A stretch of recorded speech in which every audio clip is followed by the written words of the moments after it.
Hey guys, welcome back to another comic book review here on Tmnt Entertainment. Now, when we left off in issue number 2, Bison had got his grubby hands on both Chun-Li and Raphael and was hyper-focused on completing his Psycho Bomb by harnessing their powers, especially Raphael. With their hands tied, will our heroes be able to defend themselves? And has Bison maybe chewed off more than he can handle? Well, let's get on with my comic book review of Teenage Mutant Ninja Turtles Cross Street Fighter issue number 3. Now, while Bison believes his evil plans are running smooth like butter, Baxter Stockman has a difference of opinion and isn't afraid to get in the face of the evil dictator to express his concerns. But like many that have come before him, Bison will make it a point to let him know who's really running the show. While Chun-Li and Raphael might not exactly be on the same page as far as what their next move should be, the squabble between Bison and Stockman will give them the opportunity to try and break free. But unfortunately for them, the restraints that have been placed on them are just a little too strong, even for powerful heroes like them. As we catch up with our other group of heroes that include Janika, Guile, Leonardo, Ryu, Ken, Donatello, and Michelangelo, they are trying to put the pieces of the puzzle together to see where their friends have been taken. Thankfully for them, a piece of this puzzle was left behind, and after Guile and Mikey are able to get their hands on this Bison Trooper, he'll have no problem spilling the beans as to where they need to look.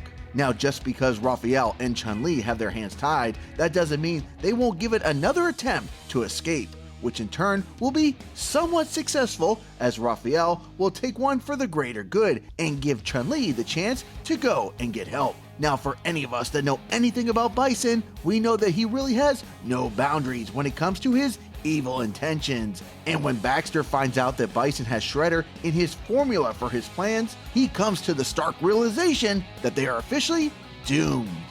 Now for my review score of Tmnt Cross Street Fighter issue number 3. The story, I'm giving it a 10 out of 10. Writer Paul Allor has really hit his stride with this series here in issue number 3.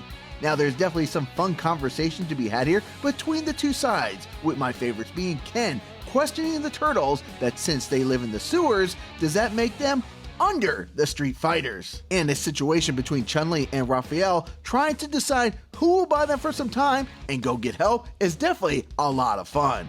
Now the art's gonna get an 8 out of 10. Now while there's still room for improvement, it doesn't feel rushed like it did in issue number 1. But there's definitely some fun action scenes to be had here with Guile and Mikey chasing down a Bison Trooper at a fair.